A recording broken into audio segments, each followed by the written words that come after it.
नमस्कार, मी भूषण करंदीकर. आपण पाहताय झी 24 तास. रहा एक पाऊल पुढे. पासवर्ड श्रीमंतीचा या विशेष कार्यक्रमात आपलं स्वागत. पासवर्ड श्रीमंतीचा या विशेष कार्यक्रमामध्ये आपण आज चर्चा करणार आहोत वेळ मोठा की पैसा या विषयावरती, आणि आपल्याला मार्गदर्शन करणार आहे शशांक रावले. विषयाकडे वळण्यापूर्वी मी शशांक रावले यांचं आमच्या स्टुडिओत स्वागत करतो. आपलं खूप खूप स्वागत. शशांक रावले हे एसआर कन्सल्टन्सीचे डायरेक्टर आहेत, तसंच ते शेअर ट्रेडिंग मधले तज्ज्ञ आहेत आणि फायनान्शियल ट्रेनर देखील आहेत. टेक्निकल अनालिस्ट, शेअर गुंतवणूक आणि ट्रेडिंग सल्लागार म्हणूनही ते काम पाहतात. चला तर शेअर मार्केटमधील गुंतवणुकीविषयी जाणून घेऊयात आणि वेळ मोठा की पैसा याविषयी त्यांच्याकडनं मार्गदर्शन घेऊयात. शशांक, जसं आता आपण हा विषय आजचा आहे की वेळ मोठा की पैसा, आपण काय सांगाल? वेळ मोठा की पैसा? अनेकदा मी लोकांना आजच्या डेटमध्ये पाहिलं, जे आजची तरुण पिढी आहे म्हणा किंवा आजचं जे मुंबईमध्ये जी मेट्रोपॉलिटन सिटी आहे, सगळे लोक पैशाच्या मागे पळतात. वेळेला कमी महत्त्व दिलं जातं, पैशाला जास्त महत्त्व दिलं जातं. तर माझ्या हिशोबाने मी नक्कीच सांगेल की वेळ मोठा आहे ना की पैसा. का? कारण जर तुम्ही वेळेचा जर योग्य वापर कराल तरच तुम्ही पैसा कमवू शकाल. बरोबर. आज मी अनेक तरुण पाहिले आहेत किंवा इव्हन बाकी व्यक्ती पण पाहिले आहेत की म्हणतात त्यांचा भरपूर वेळ हा इतर गोष्टींमध्ये जातो. म्हणजे आज आपल्याकडे एवढं काही गोष्टी अवेलेबल आहेत.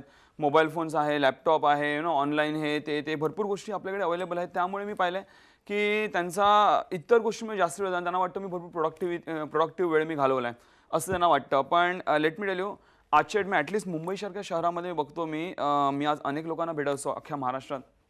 तर मुंबईसारख्या शहरामध्ये बघतो की लोकांचा वेळ जो आहे हा योग्यरित्या ती लोक वापर करत नाहीत. म्हणजे त्यांना असं वाटतं की मी प्रोडक्टिव्ह वेळ घालवतो. पण मी तुम्हाला सांगतो, गॅरंटी देतो की एक चांगला सक्सेसफुल माणूससुद्धा मी बोलतो त्याचा जास्तीत जास्त 20 ते 30% वेळ हा प्रोडक्टिव्ह कामामध्ये घालवत असेल आणि बाकी आपला 70% हा वेळ म्हणून आपला नको त्या कामांमध्ये जातो. तर माझं म्हणणं असं आहे, जर तुम्हाला आयुष्यात सक्सेसफुल व्हायचं असेल तर वेळेचा योग्य तो वापर करायला शिका.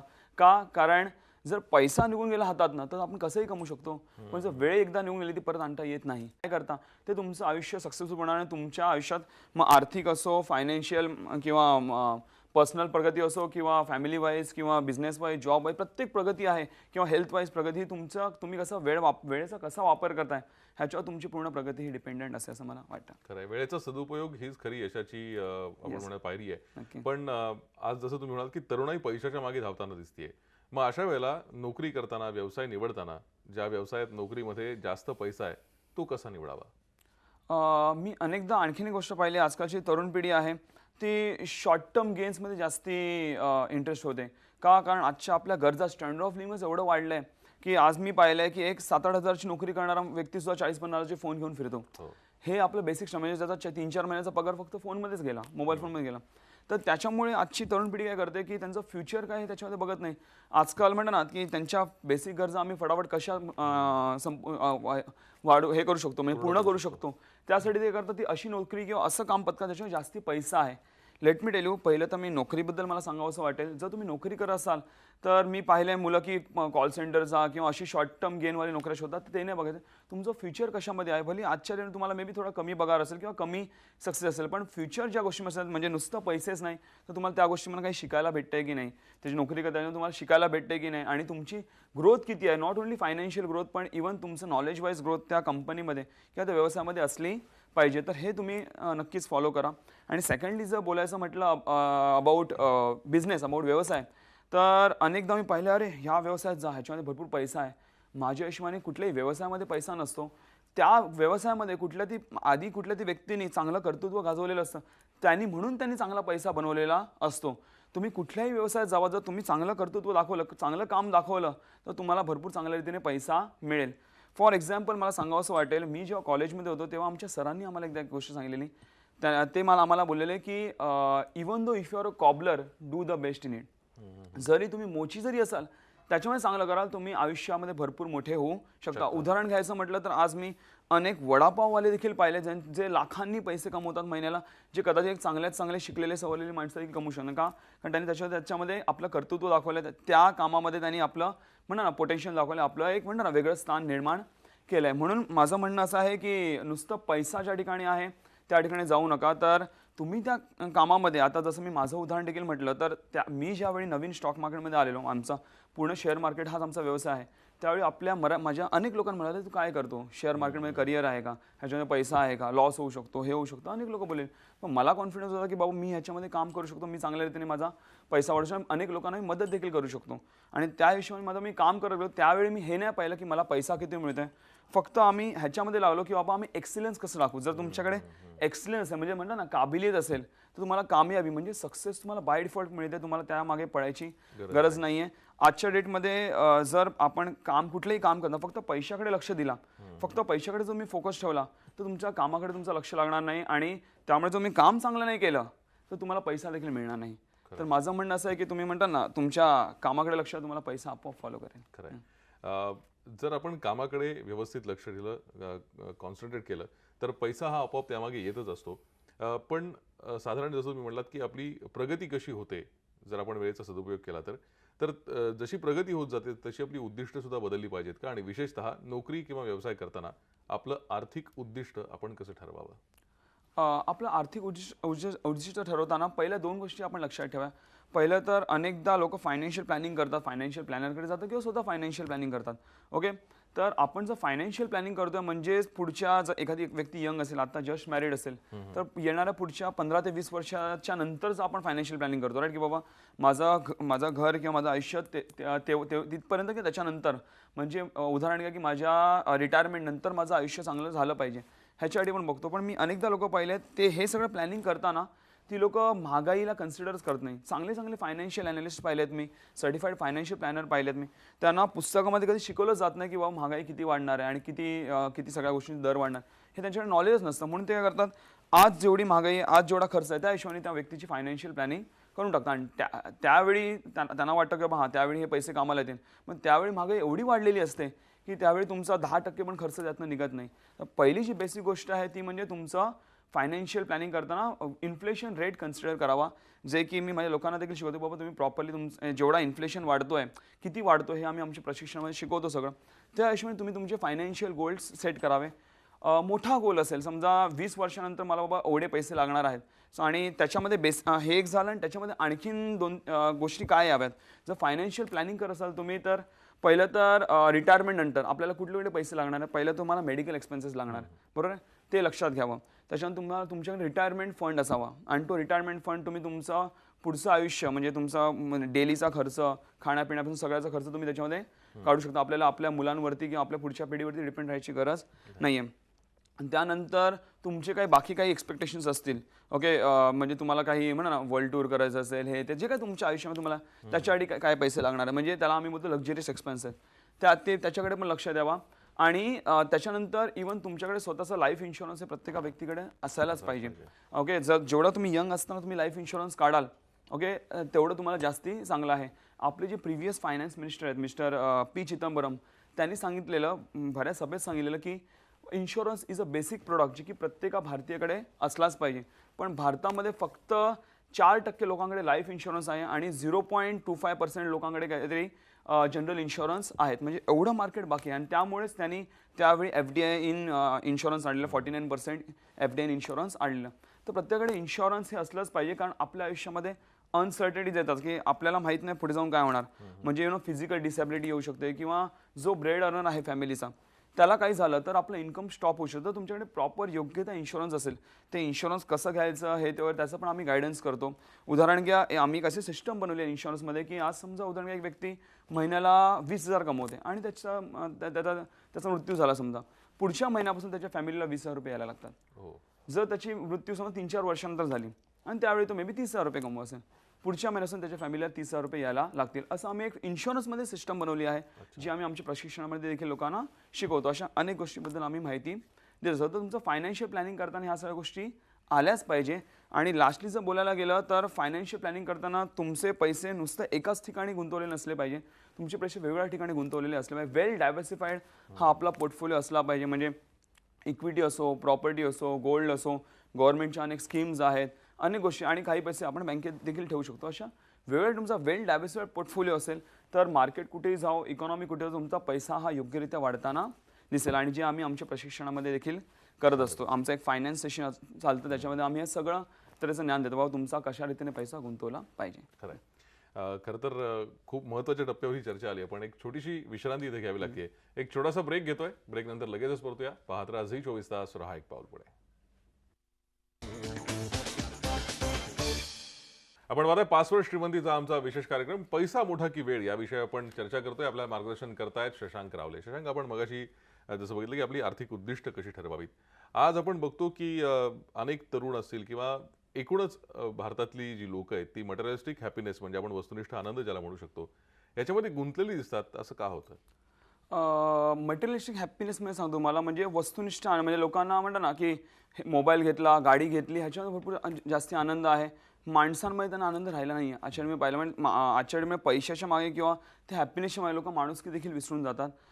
मी अनेकदा लोक पाहिलेत की जसं आता आपण आधी म्हटलं की ज्यांची ऐपतीपेक्षा जास्ती ती लोक खर्च करतात बाहेर दिखावा करण्यासाठी. माझ्याकडे गाडी आहे, माझ्याकडे बंगला आहे, माझ्याकडे पैसा आहे किंवा माझ्याकडे मोबाईल फोन आहे, हे आहे ते आहे. तर माझं म्हणणं असं आहे की तुम्ही हे म्हणा ना शो बिझनेस नका करू, म्हणा ना जगाला दाखवण्यासाठी तुम्ही करू नका. तुम्हाला खरंच त्या वस्तूची गरज आहे का, तरच तुम्ही ते खर्च करावे. अदरवाईज होतं असं की ज्या जगाला दाखवण्यासाठी तुम्ही हे सगळं करताय, पुढे जाऊन देऊ नका तुमच्या आयुष्यात कधी प्रॉब्लेम आला तर ते जग तुम्हाला मदत करायला येत नाही. तुम्हाला स्वतःच मदत करायला लागते. आज मी अनेकदा पाहिले लोकांना म्हणजे सख्खे नातेवाईक पण येत नाहीत. अनेकदा जर तुम्ही कुठल्या फायनान्शियल प्रॉब्लेममध्ये असाल तर कधी मटेरियलिस्टिक आनंदामध्ये जाऊ नये. उदाहरण घ्यायचं म्हटलं तर आपण आज वेळ आणि पैशाबद्दल आपण बोलतोय, तर उदाहरण एक मला सांगायला आवडेल. आमचं एक जुनं ऑफिस होतं जिकडे एक मुलगी जॉबला होती आमच्याकडे, आणि ती माझ्याकडे जॉबला 2-3 महिन्यामध्ये ती नोकरी सोडली. असं असं कळलं नंतर तिने मला फोनवर सांगितलं की सर मला मोबाईल फोन घ्यायचा होता म्हणून मी नोकरीला लागलेली. तिने ती जॉब करता करता म्हणजे शिक्षण करता करता जॉब करत होती आमच्याकडे, आणि तिला मोबाईल फोन घ्यायचा होता. तिने 3 महिन्याची सॅलरी पूर्ण त्या मोबाईल फोनमध्ये टाकली.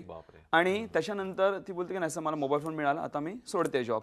आणि त्यानंतर जे काय तिला बाकी खर्च लागणारे असतात ते घरातनं घ्यायची. जे तिला कॉलेजला लागणारे पैसे वगैरे ती घरातनं घ्यायची. आणि त्यानंतर परत 2-3 महिन्यात तिचा मला फोन येतो नोकरी सोडण्याचा की सर तुमच्याकडे वेकन्सी आहे का. म्हटलं काय आलं. ती म्हणते माझा फोन हरवला. तर म्हणजे तिने आपला मौल्यवान वेळ फक्त ते एक मोबाईल फोन घेण्यामागे तिने घालवला. तोच जर वेळ तिने अभ्यासामध्ये घालवला असता तिला चांगले पर्सेंटेज मिळाले असते, चांगले पुढे जाऊन तिने एवढी प्रगती केली असते, ती अशी भरपूर मोबाईल फोन घेऊ शकली असती. तर अशा चुकीच्या ठिकाणी जाऊ नये. ठीक आहे आपल्या मित्रमैत्रिणीकडे तो तेवढा महागडा फोन असेल, आज आपल्या हातात नाही आहे. Okay, let me tell you एक चांगली गोष्ट तुम्हाला सांगायची वाटेल मला. तुम्ही जर गरीब जन्माला आला असाल तरी तुमची चूक नाही आहे. पण तुम्ही जर गरीब मृत्यू पावलात तर तुमची चूक आहे. म्हणजे तुम्ही आयुष्यात काही केलं नाही. आपण कुठे जन्माला यावं, किती पैसा घेऊन यावं की नाही घेऊन यावं हे आपल्या हातात नसतं. आपण काय आयुष्यात कर्तृत्व दाखवतो हे आपल्या हातात असतं. एक गरीब व्यक्ती सुद्धा त्यांनी चांगलं काम केलं तर नक्कीच तो पुढे जातो. आणि श्रीमंत व्यक्ती जर त्यांनी जर पैशाचा माज दाखवला, त्यांनी काम नाही केलं तर तो देखील खाली येऊ शकतो. तर म्हणून मटेरियलिस्टिक आनंदाच्या मागे माझ्या हिशोबाने तुम्ही जाऊ नये. तुम्ही म्हणता ना ज्याच्यामध्ये तुम्हाला म्हणता ना तुमचं कौशल्य आहे आणि फक्त पैशाच्या मागे पडू नये, तर तुम्ही म्हणता ना की ज्याच्यामध्ये तुमचं टॅलेंट आहे त्याच्या मागे जावं. जर तुमच्याकडे एखाद्या गोष्टीचं टॅलेंट असेल किंवा तुम्हाला जर एखाद्या गोष्टी आवड असेल, पहिली गोष्ट टॅलेंटपेक्षा जास्त आवड, जर तुम्हाला एका गोष्टी आवड असेल किंवा तुम्हाला वाटतं आहे मी जिद्दीने मी करू शकतो, तर त्याच्यामध्ये नक्की जा. तुमच्या आवडीला जोपासा आणि तुम्हाला पुढे म्हणा ना पुढे जाण्याचं कोणी थांबू शकत नाही. का तर तुम्हाला एखाद्या गोष्टी आवड असेल तर म्हणा ना त्या गोष्टीमध्ये प्रोग्रेस आपोआप होते. तुम्ही बरोबर त्याचा रिसर्च करता. आपल्याकडे किती पैसे आहेत, हांतरून पाहून हातपाय पसरावे आपली मराठीतली जी म्हण आहे ती इथे लागू पडते. पण एखाद्याला जर आपली परचेसिंग पॉवर वाढवायची असेल तर त्यासाठी काय करावं लागेल? ओके, ते सांगण्याआधी मी तुम्हाला सांगतो. अनेकदा लोक काय करतात, आज लोकांना वाटतं की आज मी पैसे कमवतो, मी नोकरी करतो किंवा मी धंदा करतो, जे करतो, आणि ते उचलून पैसे बँकेमध्ये किंवा घरी किंवा कुठेही ठेवतात. तर त्यांनी तुमचे पैसे वाढत नाही. तुम्ही जर पैसे कमवून जर बँकेत किंवा घरामध्ये किंवा कुठेही ठेवले तुम्ही, तर त्यांनी पैसे वाढत नाही. का? कारण तुम्ही जेवढे पैसे कमवा, स्पेशली जे नोकरी करणारी माणसं आहेत, जेवढे तुम्ही पैसे कमवतायत त्याच्या आणि जेवढं तुमची सॅलरी वाढते त्याच्यावर कितीतरी जास्ती महागाई वाढते हो. जर तुम्हाला जर महागाई आजच्या डेटमध्ये जर आपण म्हटलं तर 12-13-14% महागाई जवळपास वाढते. आणि जो एका व्यक्तीचा पगार आहे तो 6-7 जास्तीत जास्त 8% हा पगार वाढतो. तर तुम्हाला जर पर्चेसिंग पॉवर वाढायची म्हणजेच तुम्हाला काय करावं लागेल, नाही तर महागाईला टॅकल करावं लागेल, महागाईला तोडावं लागेल, तरच तुम्ही तुमची पर्चेसिंग पॉवर वाढू शकता. म्हणजे होतं असं की लोकांचं नोकरीमध्ये किंवा जिकडे पैसे ठेवलेत तिकडे पैसे तर वाढत असतात, पण त्यामध्ये येणाऱ्या तुमच्या वस्तू कमी होत जातात दरवर्षाला. कारण तुमचे जेवढे पैसे वाढतात त्याच्यामध्ये जास्त महागाई वाढत चालले. म्हणून आमचं म्हणणं असं आहे की तुमचे अशा ठिकाणी पैसे गुंतवलेले पाहिजे जे महागाईपेक्षा जास्त तुम्हाला रिटर्न्स देतील. आणि त्यासाठी जर गोष्टी तुम्हाला बोलायला गेलं तर अख्ख्या मार्केटचा पैसा फिरून फिरून फक्त दोनच गोष्टींमध्ये येतो, ते आहे इक्विटी आणि प्रॉपर्टी. इक्विटी म्हणजे शेअर बाजार आणि प्रॉपर्टी म्हणजे मालमत्ता. ह्याच्यामध्ये येतो तुम्ही जर बँक्स, म्युच्युअल फंड, इन्शुरन्स इकडे तिकडे तुम्ही जर पैसे ठेवले, हा सगळ्यांचा पैसा फिरून तुम्हाला ह्याच्यामध्ये देतो. आणि म्हणूनच तुम्ही हेच बघाल तर तुम्हाला बँक्स, म्युच्युअल फंड, एफडीजमध्ये वगैरे तुम्हाला महागाईपेक्षा जास्त रिटर्न्स मिळत नाही. पण तुम्ही डायरेक्ट इक्विटीज किंवा प्रॉपर्टीजमध्ये पैसे लावलेले तुम्हाला महागाईपेक्षा जास्त रिटर्न्स तुम्हाला तोडून चांगले रिटर्न्स येतो. माझ्याकडे मला आजपर्यंत एकही असा व्यक्ती सापडला नाही ज्यांनी म्हटलं की मी बँक्स, म्युच्युअल फंड किंवा एफडीजमध्ये लाखांनी पैसे टाकले आणि मी करोडपती झालो, असं कोणीच सापडलं नाही. पण इक्विटी आणि प्रॉपर्टीमध्ये लाखांनी लोकांनी पैसे टाकले आणि करोडपती झाले, अशी माझ्याकडे अनेक माणसांची उदाहरणं आहेत. तर म्हणून अशा प्रकारे तुमची गुंतवणूक करावी. खरं ही चर्चा आपण अशीच सुरू ठेवणार आहोत. मात्र त्यापूर्वी एक छोटीशी विश्रांती इथे आम्ही घेतोय. आपण कुठेही जाऊ नका, पाहत राहा झी 24 तास, रहा एक पाऊल पुढे. आपण पाहताय पासवर्ड श्रीमंतीचा हा आमचा विशेष कार्यक्रम. पैसा मोठा की वेळ याविषयी आपण चर्चा करतोय आणि आपल्याला मार्गदर्शन करतायत शशांक रावले. शशांक, आपण मगाचपासून पैसा मोठा की वेळ याविषयी चर्चा केली. आर्थिक उद्दिष्ट कशी असावीत किंवा वस्तुनिष्ठ आनंदाच्या मागे लागावं का, या सगळ्या गोष्टी आपण पाहिल्या. तुम्ही वेगवेगळ्या कार्यशाळा घेत असता शेअर मार्केट विषयीच्या, तर त्याविषयी आम्हाला जरा सांगाल. आम्ही शेअर बाजार, ट्रेडिंग आणि गुंतवणूक ह्याची आम्ही कार्यशाळा घेत असतो. नुसतं शेअर बाजार नाही, इव्हन तुमचं पूर्ण फायनान्शियल म्हणजे तुम्ही कुठे कुठे पैसे गुंतवताय सगळ्या गोष्टींचं आम्ही टेक केअर करतो. ओके, जर पहिलं जे आमचं स्पेशालिटी आहे ती आहे ट्रेडिंगमध्ये. तर तुम्हाला आज अनेक माझे लोक आहेत जे चांगल्या रीतीने शेअर बाजारामध्ये पैसे कमवत आहेत. तुम्ही ट्रेडिंग किंवा गुंतवणूक करून एक चांगल्या रीतीने भरपूर चांगला पैसा कमवू शकता. लाखामागे लोक दिवसाला 2-4 हजार रुपये सहज किंवा 10-20 हजार टाकले तर तुम्ही दिवसाला 500-600, 700-800 रुपये सहजरित्या ह्याच्यामध्ये कमवू शकता. एक गृहिणी असो किंवा कोणीही असो, किंवा ज्यांना फावला वेळ असतो. आज अनेक जण नोकरी करत असते, व्यवसाय करत, त्यांना भरपूर वेळा फावला वेळ असतो. त्यावेळी तुम्ही ट्रेडिंग करून, गुंतवणूक करून चांगल्या रीतीने पैसे कमवू शकता. गुंतवणुकीला तर जास्त वेळ लागत देखील नाही. ओके, आम्ही असं म्हणतो that you can utilize your free time to make money any time with the help of stock market. तुमच्या हातात एक टूल येतं की तुम्ही कधी बसून तुमचा, आज जसं आपण वेळ आणि पैशात होते, तुम्ही तुमच्या वेळेचा सदुपयोग करून तुम्ही त्याला पैशामध्ये कन्वर्ट करू शकता with the help of stock market. त्याची आम्ही चांगल्या रीतीने प्रशिक्षण घेत असतो आणि तुम्हाला एक चांगला भरपूर फायदा होतो. असे अनेक माणसं आहेत, आपल्या अनेक मराठी माणसांना मार्केटचं एवढं ज्ञान नसतं, तर शून्यापासून तुम्हाला आम्ही पूर्ण ज्ञान देतो की बाबा कसं ट्रेडिंग करावं, कशी गुंतवणूक करावी, काय करावं, कुठून येतो पैसा, सगळ्या गोष्टीचं ज्ञान. इव्हन आपण आपल्या आयुष्यात काय चुका केल्या आणि काय केल्या नाही पाहिजेत. इव्हन आमचं जे फ्री सेमिनार्स असतात त्याच्यामध्ये देखील आम्ही अशा अनेक गोष्टींची उघडकीस करतो की आपल्याला कळत नकळत कळून जातं की बाबा आपण आपल्या आयुष्यामध्ये भले आपण नोकरी किंवा इन्व्हेस्टमेंट काही करत असो, त्या आपण कुठे कुठे चुका केल्या आणि आपल्यावर रियालिटीमध्ये काय काय गोष्टी घडत आहेत, त्या सगळ्या गोष्टींचा तुम्हाला खुलासा होतो आणि तुम्हाला ते नक्कीच आमचे सेशन जरूर आवडतील तुम्हाला. तर अशा प्रकारे आमचे थोडक्यात सेमिनार चालत असतात. अच्छा, आता या सेमिनारमध्ये तुम्ही जसं शेअर ट्रेडिंगवरती जास्त भर देता, येत्या काळात या आठवड्याभरामध्ये कुठे कुठे कार्यशाळा आहेत त्याविषयी प्रेक्षकांना सांगाल. आता ह्या येत्या आठवड्यात आमचे पुण्यामध्ये आहे, उद्या तर खरं नाशिकमध्ये आहे. पहिली कार्यशाळा आपली नाशिकमध्ये आहे. त्याबद्दल तुम्हाला थोडक्यात सांगतो, नाशिकमध्ये भरपूर फेमस आहे. म्हणजे तुम्हाला SMS वगैरे तुमच्या स्क्रीनवर तर आमचे नंबर्स आहेत, तुम्ही फक्त एक मिस कॉल करा आम्हाला. तुम्हाला आज संध्याकाळपर्यंत किंवा उद्या सकाळपर्यंत तुम्हाला आमच्याकडनं SMS येऊन जातील. ओके, पण नाशिकमध्ये तुम्हाला सांगतो व्हेन्यू कुठे येतो. नाशिकमध्ये तुम्ही कोणालाही विचारा, शालिमार चौक कोणाला विचारा, तिकडे IMA म्हणजे इंडियन मेडिकल असोसिएशनचा जो हॉल आहे तिकडे आपला सेमिनार आहे. संध्याकाळी 6:45 ते 8:30पर्यंत, 8:45पर्यंत हा सेमिनार आहे. तर तुम्ही नक्की येऊ शकता त्या सेमिनारला. त्याचा ॲड्रेस डिटेल्स तुम्हाला येतीलच आमच्याकडनं SMS मध्ये. आणि दुसरी कार्यशाळा ती आपली आहे पुण्यामध्ये. ती आहे आपली बुधवारी आहे कार्यशाळा. ओके, आणि त्याच्यानंतर मग गुरुवारी जी आहे आपली कार्यशाळा ठाण्यामध्ये आणि शुक्रवारी जी आहे ते दादरमध्ये. त्याचे डिटेल्स तुम्हाला स्क्रीनवरती पण येत असेल आणि तुम्हाला आमच्याकडनं SMS देखील येईल. सगळ्या कार्यशाळांचा SMS तुम्ही त्यातनं कुठल्याही कार्यशाळा अटेंड करून तुम्ही त्या मोफत कार्यशाळा लाभ घेऊ शकता. खरं आहे. तुम्ही जसं आता सांगितलं की तुमच्या ट्रेनिंगमध्ये, कार्यशाळेमध्ये सांगितलं जातं की नेमकं तुम्हाला योग्य वेळ कुठली गुंतवणूक करायला, किंवा तुम्हाला जर या गुंतवणुकीत शेअर मार्केटच्या गुंतवणुकीत यायचं असेल, मराठी माणसांना थोडी कमी माहिती असते, पण योग्य वेळ कोणती असं काही ठरलंय का शेअर मार्केटमध्ये गुंतवणूक करण्याची, त्याविषयी थोडक्यात सांगाल. आता शेअर बाजार जवळपास 6-6.5 तास चालू असतं, इक्विटी मार्केट स्पेशली. पण अनेकांना वाटतं आम्ही फुल टाइम स्क्रीनवर बसलो असो, पण लेट मी टेल यू, मी स्वतः, आम्ही एक्सपर्ट जरी असो तर मी दिवसातनं फक्त 2 तास काम करतो. 2 तास शेअर बाजार असतो, मॅक्झिमम 2 आवर्स. आम्हाला बरोबर माहिती असं कुठल्या वेळी पैसा आहे, त्यावेळी आम्ही पैसा काढतो आणि निघून जातो. जर वेळ सांगायची म्हटली तर सकाळी 9:15 म्हणजे 9:15ला मार्केट चालू होतं आपलं. 9 ते 9:15 प्री मार्केट ओपन असतं, त्यानंतर 9:15ला मार्केट चालू होतं. 9:15 ते 11 वाजेपर्यंत सकाळी एक भरपूर चांगली मुवमेंट असते इक्विटी मार्केटमध्ये. आणि दुपारी 2:15-2:30च्या नंतर म्हणजे 2च्या नंतर जवळपास ते 3:30 पर्यंत तुम्हाला चांगली मुवमेंट मिळते. का तेही सांगतो तुम्हाला, कारण त्यावेळी भरपूर मोठा पैसा मार्केटमध्ये असतो. जे फॉरेन इन्व्हेस्टर्स म्हणा किंवा ब्लॉक डील्स होत असतात, मोठे मोठे डील्स होत असतात मार्केटमध्ये, किंवा जे ऑपरेटर्स आहेत. आपलं भारतीय मार्केट हे पूर्ण ऑपरेटर बेस आहे. ऑपरेटर बेस काय असते तुम्हाला आमच्या कार्यशाळेमध्ये येऊन कळेलच काय असतं ते. तर ऑपरेटर्स त्यावेळी ऍक्टिव्ह असतात आणि ते आपल्या शेअर्सची खरेदी विक्री वगैरे करतात. त्यामुळे व्हॉल्यूम म्हणजेच येणारा पैसा त्यावेळी भरपूर जास्ती असतो. त्यामुळे तुम्हाला त्याच्यामध्ये त्यावेळी भरपूर चांगले पैसे कमवायचा मोका असतो. बाकी वेळही असतो, पण त्यावेळी भरपूर चांगला पैसा असतो. तर ही चांगली वेळ आहे. खरंय. आजचा आपला पैसा आणि वेळ याच्यातलं नेमकं मोठं काय आहे, याविषयीची आपली चर्चा होती. शेवटचा प्रश्न तुम्हाला विचारतो, थोडक्यात मला सांगा, पैशापासून पैसा कसा घडवता येतो? पैशापासून जर तुम्हाला पैसा घडवायचा असेल तर तुम्ही तुमचा पैसा जर बँक, म्युच्युअल फंड किंवा इन्शुरन्समध्ये कुठे स्टॅग्नंट ठेवला तर पैसा वाढणार नाही. तुम्हाला तुमचा पैसा योग्यरित्या गुंतवला पाहिजे. तुम्ही तुमच्या पैशाला फक्त चालायला शिकवा, तो स्वतःच पळायला लागेल. तुम्ही पैशाला इकडे तिकडे ठेवून तुम्ही स्टॅग्नंट किंवा घरी वगैरे ठेवून त्याला स्टॅग्नंट ठेवू नका. तुमचा पैशाला नक्कीच योग्यरित्या वाढ मिळेल. ज्यावेळी तुमचा पैसा तुमच्यासाठी काम करायला लागला ना, तुम्हाला काम करायची गरज नाही आहे. हे थोडक्यात मला सांगायचं. खरंय. खरं तर पैसा मोठा की वेळ हे कोडं सगळ्यांनाच पडलेलं असतं, पण त्याचं तुम्ही इतकं छान उत्तर आज आम्हाला दिलं तितक्या कमी वेळात, त्याबद्दल तुमचे खूप खूप आभार. धन्यवाद.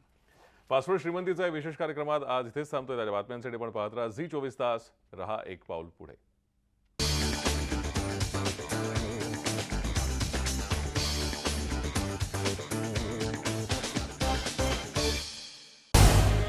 झी 24 तास. रहा एक पाऊल पुढे.